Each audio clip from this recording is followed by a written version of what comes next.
À 17h31, le 4 novembre 1944, le chef d'escadron Brance Burbridge monta dans son Mosquito chasseur de nuit à la RF Swannington, alors que les émissions radar allemandes illuminaient l'écran de son navigateur au-dessus de l'Europe occupée. Âgé de 23 ans, l'ancien objecteur de conscience avait effectué 47 missions de combat en 8 mois. Le Bomber Command avait perdu 217 bombardiers lourds aux chasseurs de nuit allemands en octobre seul. Le lieutenant d'aviation Bill Skelton s'installa dans le siège du navigateur à côté de lui. L'opérateur radar ajusta son détecteur CERAT, un radar AI Mark IV converti. Il captait les transmissions des ensembles Liechtenstein allemands à des portées jusqu'à 80 000. Mais ce soir-là, l'appareil montrait quelque chose de différent, plusieurs contacts, plus que Skelton n'en avait vu depuis des semaines. Le problème s'était aggravé depuis septembre. Les chasseurs de nuit allemands se fusionnaient avec les formations de bombardiers de la RAF sans être détectés. Ils s'étaient positionnés sous les Lancaster et Halifax en utilisant des canons tirant vers le haut appelés Schrägmusik. Les équipages de bombardiers ne voyaient jamais ce qui les tuait. Dans la bataille de Berlin, le Bomber Command avait perdu 574 avions. La plupart ont été abattus par des chasseurs de nuit. Les équipes au sol à Swannington connaissaient les statistiques. Chaque nuit, elles regardaient les mosquitos décoller. Certains ne revenaient pas.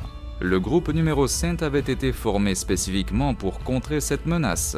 7 escadrons de chasseurs de nuit mosquitos équipés d'équipements de détection électronique. Leur mission était simple, chasser les chasseurs, trouver les chasseurs de nuit allemands en utilisant leurs propres émissions radar, les abattre avant qu'ils n'atteignent les formations de bombardiers. Depuis décembre 1943, le groupe avait revendiqué 257 avions allemands détruits, mais le coût était élevé, 70 mosquitos perdus. Burbridge démarra les moteurs Merlin. La structure en bois vibra alors que la puissance augmentait. Il avait rejoint l'escadron 85 en juillet 1943 après un an comme instructeur. Son premier tour avait produit un probable abattu, un endommagé. Puis, il rencontra Skelton. Tout changea. La compétence du navigateur avec le système CERAT leur donnait un avantage.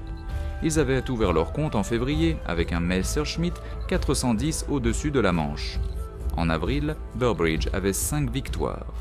En octobre, 14. Ce soir-là, ils effectuaient une patrouille d'intrusion au sud-est de Cologne. Le briefing avait été clair. Le Bomber Command frappait Bochum. Les chasseurs de nuit allemands décollaient des bases à travers la Ruhr. Quand ils le feraient, les mosquitos seraient en attente. Les tactiques de Burbridge fonctionneraient-elles ce soir? S'il vous plaît, appuyez sur le bouton « J'aime ». Cela nous aide à partager ces histoires de guerre inédites. Et abonnez-vous pour plus. Retour à Burbridge. Le Mosquito décolla à 17h31. Ils traversèrent la côte anglaise à 1800 pieds, descendirent pour éviter le radar côtier, puis montèrent à 15 000 pieds au-dessus de la Belgique. Skelton observait ses écrans. L'Eimark 10 donnait une couverture avant jusqu'à 8000. Le détecteur CERAT balayait le radar ennemi devant. Quelque part dans l'obscurité au-dessus de l'Allemagne, les chasseurs de nuit allemands décollaient. Des pilotes qui avaient survécu à des dizaines de missions, des hommes avec 10, 20, 30 victoires. Ils avaient l'avantage d'altitude, ils avaient les effectifs, ils avaient l'expérience de la chasse aux bombardiers. Mais ce soir-là, pour la première fois, ils étaient les proies. À 19h04, ils survolaient le territoire allemand. L'écran CERAT de Skelton montrait un contact à 4 miles, traversant de tribord à bâbord. Burbridge vira derrière lui. Le détecteur fonctionnait en recevant les émissions du radar Liechtenstein allemand. Quand les chasseurs de nuit de la Luftwaffe cherchaient des bombardiers, ils émettaient sur des fréquences entre 490 et 600 MHz. Le CERAT captait ces transmissions, donnait le gisement, pas la portée. Skelton devait estimer la distance en observant la force du signal.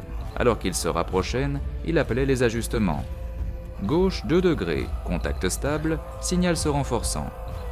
À 1500 pieds, Burbridge obtint une silhouette visuelle sombre contre un ciel plus sombre. Les jumelles de nuit confirmèrent, Junkers 88.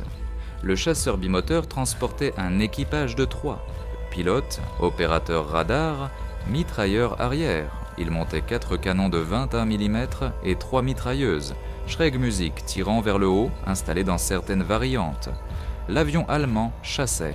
Son radar Liechtenstein SN-2 balayait le ciel devant, cherchant les retours de bombardiers. L'équipage n'avait aucune idée qu'un Mosquito était assis sur leur queue. Leur radar regardait vers l'avant, pas vers l'arrière. La Luftwaffe avait appris l'existence du Serrat en septembre 1943, quand l'escadron 141 avait commencé les opérations. Le haut commandement allemand avait émis des avertissements, ordonnés aux chasseurs de nuit de limiter l'utilisation du radar. Mais avec les formations de bombardiers remplissant le ciel, ils n'avaient pas le choix. Sans radar, ils étaient aveugles. Burbridge se rapprocha à 1000 pieds. Le Junkers maintint un cap stable, volant vers l'ouest, toujours en chasse, toujours inconscient. Il arma les 4 canons hispano montés dans le ventre du Mosquito. Chaque canon contenait 175 cartouches, total de 700. Mais la discipline des munitions importait. Les longues rafales, les tirs gaspillés attiraient l'attention. Les courtes rafales précises, c'était la doctrine. À 800 pieds, le Junkers commença un virage doux. Skelton ajusta le cap. Ils restèrent derrière, imitèrent le virage. Le pilote allemand suivait les directives du contrôle au sol. La force principale du Bomber Command était encore à 20 minutes de la cible. Les chasseurs de nuit se positionnaient tôt, établissant des lignes de patrouille. Burbridge se rapprocha à 400 pieds. À travers le viseur, il pouvait maintenant voir clairement le Junkers. Des croix sombres sur le fuselage. Les échappements de l'avion brillaient d'un rouge faible. Il plaça le viseur sur le moteur de bâbord. Sa philosophie avait été cohérente depuis février. Viser les moteurs, pas le cockpit. Donner une chance à l'équipage. Skelton le savait, ne l'a jamais remis en question. Ils en ont discuté une fois. Tous deux étaient l'un chrétien. Tous deux voulaient arrêter la machine à tuer, pas nécessairement tuer les hommes. Le Junkers maintint le cap. Le doigt de Burbridge se déplaça vers la gâchette. Rafale de 3 secondes. C'était le plan. Frapper le moteur, observer les résultats, ajuster si nécessaire. Puis la voix de Skelton vint par l'interphone. Contact, nouveau contact. Portée de 1000, traversant de gauche à droite. Gisement similaire au leur. Proche, trop proche. Un autre chasseur de nuit allemand chassant dans la même zone. Le ciel qui semblait vide, quelques secondes auparavant, était soudainement encombré. Burbridge prit une décision en 2 secondes.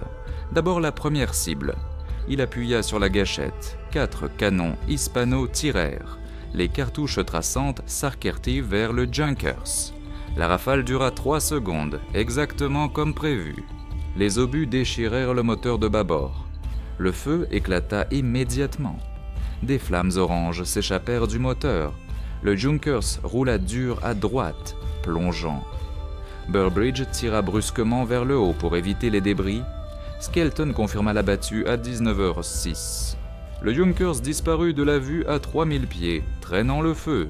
Ils ne l'ont pas vu frapper le sol, mais les dossiers allemands ont montré plus tard qu'un Junkers 88G de la première Staffel Nachjagdgeschwader s'était écrasé près de la zone de patrouille cette nuit-là.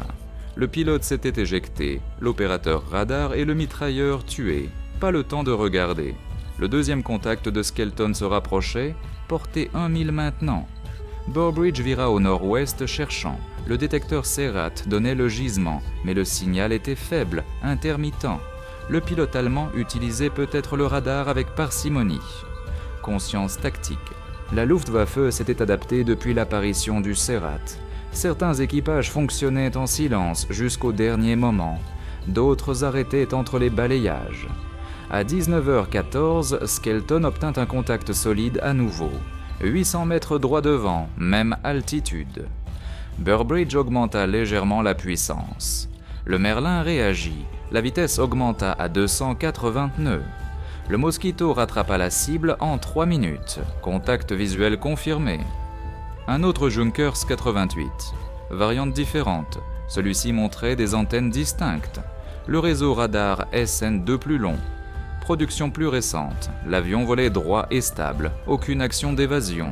Aucune indication qu'il détectait pour la poursuite. Burbridge s'installa en position de tir, 600 pieds en arrière. légèrement en dessous de l'approche par le manuel. Skelton surveilla les écrans, aucun nouveau contact. Ils étaient clairs, mais quelque chose semblait différent. Le Junkers se dirigeait vers l'aérodrome de Bonangal. La base était à 15 milles au sud de Cologne, station majeure de chasseurs de nuit, base de la première Staffel Nachtjagdgeschwader 1. Plus de 40 chasseurs opéraient depuis ce terrain. S'ils s'en rapprochaient, la situation changerait rapidement. Burbridge se rapprocha à 400 pieds, plaça le viseur sur le moteur de tribord cette fois. La variation importait. La prévisibilité pouvait être fatale. Il tira. Rafale de 3 secondes, 50 cartouches de chaque canon, 200 au total. Les obus martelèrent le moteur et la racine de l'aile. Le métal se déchira, le carburant s'enflamma, toute l'aile de tribord s'enflamma, le Junker se piqua du nez violemment, roulant à gauche. Le pilote luttait pour le contrôle, mais la physique avait déjà décidé. Des explosions secondaires ondulèrent à travers le fuselage. À 19h17, l'avion s'inversa complètement et plongea. Skelton le suivit jusqu'à l'impact. S'est écrasé dans une terre agricole ouverte à l'est de leur possession. Aucun survivant. 2 chasseurs de nuit allemands détruits en 11 minutes. Burbridge avait utilisé environ 150 cartouches au total. 550 restaient. La voix de Skelton vint à nouveau par le casque. Plusieurs contacts, portée variable 3 à 5 000, gisements différents, tous convergeant sur une zone. Aérodrome de Bonangal. Les Allemands se regroupaient, se préparant à intercepter la formation de bombardiers et Burbridge volait droit vers eux. À 19h23, ils atteignirent la zone au sud-est de Cologne. En dessous, des lumières éparses marquaient l'aérodrome de Bonangal. Skelton compta 6 contacts radars distincts dans 3000, tous en orbite. Les Allemands s'empilaient, procédure standard. Les chasseurs de nuit orbiteraient autour d'un point désigné, attendant que le contrôle au sol les dirige vers les formations de bombardiers. La séparation d'altitude les gardait en sécurité, 500 pieds entre chaque avion. Burbridge réduisit la puissance, descendit à 14 000 pieds. Le motif orbital était maintenant clair. Rotation dans le sens des aiguilles d'une montre, diamètre d'environ 2000. Il fit un choix qui aurait semblé insensé à la plupart des pilotes. Il rejoignit le motif. Le Mosquito se glissa dans le circuit entre 2 contacts. Skelton surveilla l'espacement. 1500 pieds Bush en devant était un chasseur de nuit allemand. 1800 pieds là derrière était un autre. Il volait en formation avec l'ennemi. Les Allemands n'avaient aucune référence visuelle, aucun moyen de distinguer amis de ennemis dans l'obscurité absolue. Leur radar regardait vers l'extérieur pour les bombardiers, pas les avions à côté d'eux. Pendant 90 secondes, ils ont orbité avec les chasseurs. L'écran de Skelton montrait le motif se décalant alors que plus de chasseurs rejoignaient. 7 contacts maintenant. 8. La Luftwaffe se massait pour l'interception. Quelque part à l'ouest, les formations de bombardiers de la RAF approchaient de leur point de virage. Dans 30 minutes, les chasseurs de nuit allemands se détacheraient et attaqueraient, à moins qu'ils n'arrivent jamais aux bombardiers. Burbridge sélectionna le contact devant, portée se fermant lentement alors qu'il augmentait légèrement la puissance. Le motif orbital signifiait qu'ils volaient tous à des vitesses similaires, 230 nœuds. Il devait se rapprocher sans alerter l'avion derrière lui. Lisse, graduel, à 19h28, contact visuel. Messerschmitt 110, bimoteur plus lourd que les variantes Junkers. C'était un chasseur de nuit dédié. Pas de bombes, que des canons. Le Bf 110 portait 4 canons tirant vers l'avant, 2 Schreg Music tirant vers le haut, un canon défensif arrière, équipage de 3. C'était l'intercepteur de nuit principal de la Luftwaffe. Depuis 1940, les pilotes expérimentés le préféraient, plateforme de tir plus stable que les variantes Junkers. Burbridge se rapprocha à 500 pieds. Le Messerschmitt maintint sa position en orbite. Espacement parfait, vol professionnel. Cet équipage savait ce qu'il faisait, ce qui signifiait qu'il était dangereux. Devait être éliminé avant d'atteindre la formation de bombardiers. À 400 pieds, il pouvait voir clairement l'avion à travers le viseur, les doubles fuselages, le nez vitré pour l'opérateur radar, les tuyaux d'échappement brillants. Il visa le moteur de bâbord, tira. 3 secondes, les canons martelèrent, les cartouches traçantes s'avancèrent. Les coups furent immédiats, le moteur de bâbord explosa. Le spray de carburant s'enflamma sur l'aile. Le Messerschmitt roula violemment à gauche, sortant du motif. Burbridge tira vers le haut et à droite, restant clair de la formation. Le chasseur brûlant s'éloigna, spiralant. Il s'écrasa à 19h30. Les dossiers allemands confirment que le Bf-110 de la 2e Staffel Nachtjagdgeschwader 1 s'est écrasé à Bonengal. Pilote tué, 2 équipages s'étaient éjectés, 3 chasseurs de nuit allemands détruits en 27 minutes. Mais la formation savait maintenant. L'écran de Skelton montrait le motif se brisant, les avions se dispersant. Le contrôle au sol transmettait des avertissements.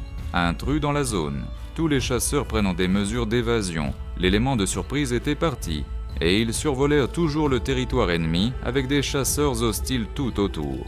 Un contact ne s'enfuyait pas, un contact se tournait vers eux. Skelton appela le contact, porté 1200 mètres, se rapprochant rapidement, gisement 0, 90. Le pilote allemand avait vu l'explosion, vu la silhouette du Mosquito contre les flammes, venait enquêter ou engager. La nuit, 1200 mètres était une portée rapprochée.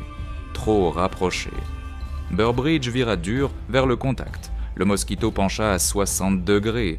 Si l'Allemand s'attendait à ce qu'il s'enfuine, cela le surprendrait. La chasse de nuit était la géométrie, les angles, les taux de fermeture, la gestion de l'énergie. Le pilote qui contrôlait la fusion contrôlait le combat. À 800 mètres, Skelton obtint un retour radar. Contact confirmé. Junkers 88, le 4e type ce soir, différent à nouveau des autres. Peut-être une variante G, le modèle le plus récent, meilleur radar, plus de puissance de feu. Ces avions devenaient plus difficiles à surprendre. La Luftwaffe apprenait. 600 mètres. Les 2 avions convergeaient. Taux de fermeture combiné plus de 400 nœuds. Burbridge avait quelques secondes pour décider. Passage frontal ou rupture. Le passage frontal signifiait une vulnérabilité mutuelle, les 2 avions tirant, tous 2 exposés. Mais la rupture signifiait donner le contrôle à l'Allemand, le laisser dicter les conditions. Il maintint le cap. À 400 mètres, le Junkers ouvrit le feu. Les cartouches traçantes s'arquèrent devant l'aile de bâbord du Mosquito. Proche, le mitrailleur allemand les avait en vue. Burbridge attendit. 300 mètres, 200. Le Junkers remplit le viseur. Il tira. 4 canons. Rafale complète. 5 secondes. Chaque cartouche restant dans un flux concentré. Le Junkers chancela. Plusieurs coups à travers le nez et le cockpit. La position du bombardier vitré s'écrasa. Un moteur prit feu, puis l'autre. L'avion piqua du nez brusquement, roula inversé, s'éloigna en brûlant. Impact à 19h40. Les dossiers allemands montrent que le Junkers 88G de la 9e Staffel Nachtjagdgeschwader 1 s'est écrasé près du Rhin. Tout l'équipage tué, 4 chasseurs de nuit allemands détruits en 37 minutes. Burbridge avait tiré 200 cartouches sur la 4e cible. Dépense totale pour la nuit. Environ 400 cartouches, 300 restaient, mais ils étaient répartis sur 4 chargeurs. Pas assez pour un engagement soutenu. Skelton rapporta des écrans clairs. Aucun contact immédiat. Les autres chasseurs allemands s'étaient dispersés après les avertissements. Certains atterrissaient, d'autres se repositionnaient. Le motif orbital était brisé. Pour l'instant, la menace immédiate était réduite, mais l'état du carburant devenait critique. Ils avaient atterri en vol plus de 2 heures. Le Mosquito transportait assez pour environ 4 heures au total, mais opérer au-dessus de l'Allemagne signifiait des réserves. Burbridge vira au nord-ouest, se dirigeant vers la maison. Derrière eux, 4 chasseurs de nuit allemands brûlaient sur le sol allemand. 4 équipages qui n'intercepteraient jamais un autre bombardier. 4 avions qui ne tueraient jamais un autre équipage Lancaster. Les mathématiques étaient simples, brutales, nécessaires.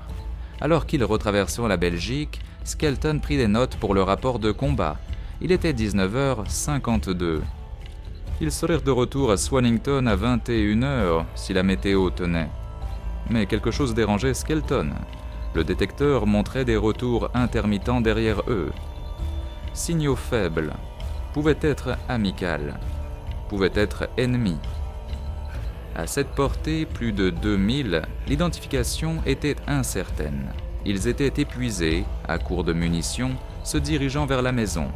Le choix logique était de maintenir le cap, sortir de l'espace aérien ennemi, atterrir en sécurité, signaler le succès.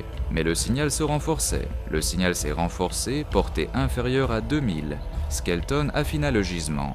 Il les suivait, correspondant à leur changement de cap quand ils ont viré au nord-ouest. Soit une escorte amicale extrêmement disciplinée, soit un chasseur de nuit allemand cherchant la vengeance la nuit au-dessus du territoire occupé. Les hypothèses tuaient. Burbridge réduisit l'altitude à 12 000 pieds, descendit dans la couche de nuages. Le Mosquito disparut dans l'obscurité grise. Aucune référence visuelle. Vol aux instruments. Si le contact utilisait le radar, les nuages ne fournissaient aucune protection. Mais s'il s'agissait d'une poursuite visuelle, il l'avait perdue. 3 minutes dans les nuages. Skelton observait ses écrans. Le contact s'estompa, portée s'ouvrant. Qui que ce soit avait soit les perdus, soit rompus. Ils remontèrent à 13 000 pieds, émergèrent tard dans l'air clair. Étoiles au-dessus, nuages épars en dessous. La côte néerlandaise était à 40 000 de vent. À 20h08, ils traversèrent la ligne côtière ennemie. Les batteries de flak à Amouden ouvrirent par le feu, mais le Mosquito était trop haut, trop rapide. Des bouffées noires éclatèrent en dessous. Ils étaient maintenant clairs au-dessus de la mer du Nord. Territoire amical dans 20 minutes. Skelton effectua une vérification des systèmes. Le carburant montrait 200 gallons, assez pour une autre heure si nécessaire. L'hydraulique normale, les moteurs normaux, aucun dommage de l'engagement. Le Mosquito avait fonctionné parfaitement. 4 cibles, 4 abattus, 0 coup reçu. L'avantage des structures en bois était la vitesse et la maniabilité. Ils avaient utilisé les deux ce soir. Les mains de Burbridge étaient stables sur les commandes, mais son esprit traitait. 4 chasseurs de nuit allemands en 37 minutes. La plupart des équipages obtenaient une victoire par tour. Certains n'en obtenaient jamais. Ils en ont détruit 4 en une seule sortie. Les implications étaient significatives pour l'escadron, pour le groupe, pour le Bomber Command. Mais ils savaient aussi le coût. 4 pilotes allemands morts, d'autres blessés, des familles qui recevraient des télégrammes. Il avait visé les moteurs quand c'était possible, mais le 4e engagement avait été différent. Frontal, pas de choix. La réalité de la guerre était inévitable. Arrêter la machine, sauver les équipages de bombardiers, c'était la mission. À 20h21, la côte anglaise apparut devant. La RAF Swannington était à 15 000 à l'intérieur des terres. Ils avaient été en vol 2h50 minutes. Skelton appela la tour. Mosquito revenant. 4 victoires revendiquées. Permission d'atterrir. La voix du contrôleur revint immédiatement. Autorisé direct. Piste 27, vent léger, météo clair. Les lumières de l'aérodrome apparurent à 20h28. Burbridge entra dans le circuit, réduisit la puissance, étendit les volets, train d'atterrissage baissé. 3 feux verts confirmés. Le Mosquito se posa sur la piste à 20h32. Atterrissage en douceur. Ils roulèrent, virage sur la voie de circulation, procédèrent à la dispersion. L'équipe au sol attendait, toujours en attente. Ils comptaient les avions au départ, les comptaient au retour. Ce soir, un Mosquito revint avec des nouvelles extraordinaires. Le chef d'équipe s'approcha alors que les moteurs s'arrêtaient. 4 abattus. La nouvelle se propagea immédiatement parmi le personnel au sol. 4 en une nuit. Personne n'avait fait cela. Burbridge et Skelton descendirent, remplirent les rapports de combat initiaux, heures, position, type d'avion, munitions utilisées. L'officier du renseignement les débrieferait complètement demain, obtiendrait des comptes détaillés, corrèlerait avec les dossiers allemands éventuellement. Mais ce soir, les revendications préliminaires tenaient. Un BF-110 détruit, 3 JU, 88 détruits. D'autres Mosquitos du groupe 100 avaient ça marqué cette nuit. 3 BF-110 au total revendiqués dans tous les escadrons. Mais le total de Burbridge et Skelton était sans précédent. Ce qu'ils ne savaient pas, c'est que cette seule mission changerait tout. Le 5 novembre, la nouvelle atteignit le quartier général du Bomber Command. Le maréchal en chef de l'air Arthur Harris examina personnellement le rapport. 4 victoires confirmées, équipage unique, sortie unique, 200 cartouches par victoire en moyenne. L'efficacité était remarquable. Plus important encore, la tactique fonctionnait. Les Mosquitos équipés de Serrat pouvaient chasser les chasseurs de nuit allemands dans leur propre espace aérien, perturber leurs opérations avant qu'ils n'atteignent les formations de bombardiers. En une semaine, le groupe 100 révisa les protocoles d'entraînement. Burbridge et Skelton ont été invités à briefer d'autres équipages, expliquer la technique, comment rejoindre les formations ennemies sans être détectés, quand engager, comment gérer les munitions. L'infiltration du motif orbital devint doctrine. D'autres escadrons l'implémentèrent immédiatement. L'impact s'est montré dans les statistiques de novembre. Le Bomber Command perdit 152 avions ce mois-ci, en baisse par rapport à 217 en octobre. L'efficacité des chasseurs de nuit allemands diminua de 28%. Le groupe 100 revendiqua 63 avions ennemis détruits. Burbridge et Skelton en contiennent 7. Leur total s'élevait à 17 à la fin du mois. Les Allemands remarquèrent. Le haut commandement de la Luftwaffe a émis de nouvelles directives. Les chasseurs de nuit ont reçu l'ordre de réduire l'utilisation du radar au minimum. Certains équipages ont refusé, sachant que cela signifiait voler à l'aveugle. D'autres ont obéi et leurs taux de victoires ont chuté. Le système Serrat avait créé un dilemme tactique. Utiliser le radar et risquer la détection, ne pas utiliser le radar et manquer complètement les bombardiers. En décembre, le phénomène avait un nom, terreur moustique. Terreur moustique. Les pilotes allemands de chasseurs de nuit ont signalé une peur constante lors des approches d'atterrissage. Le moment le plus vulnérable. Train d'atterrissage baissé, volet déployé, lent, bas. Sans manœuvrabilité, les intrus moustiques orbitaient autour des aérodromes pendant des heures en attente. Quand les chasseurs allemands rentraient chez eux épuisés après les missions, les chasseurs frappaient. Burbridge et Skelton ont poursuivi les opérations en décembre. Le 12, ils ont détruit un Bf-110 et Ju-88 près d'Essen. Le 23 décembre, un autre Bf-110 près de Koblenz. Leur total de victoires a atteint 20 à la fin de l'année. Un de plus que le capitaine de groupe John Cunningham. Cunningham aux yeux de chat, l'as légendaire des chasseurs de nuit. L'ancien commandant d'escadron de Burbridge. 2 janvier 1945. Mission finale. Au sud-ouest de Ludwigshafen, le Bomber Command attaquait les raffineries de pétrole.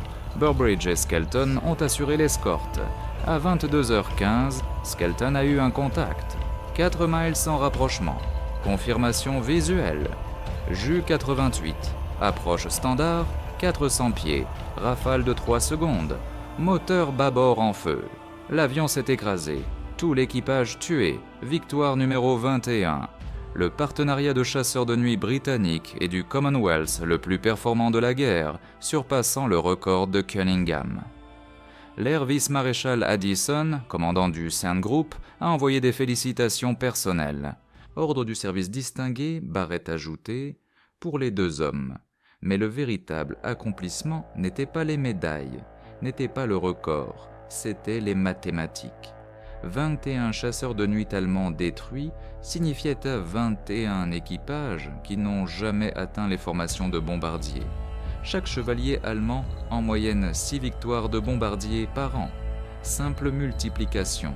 Burbridge et Skelton ont sauvé approximativement 126 équipages de bombardiers, 1260 vies de la RAF. Le chasseur invisible était devenu visible, et les Allemands y ont cru, parce que la preuve brûlait sur leurs aérodromes chaque nuit.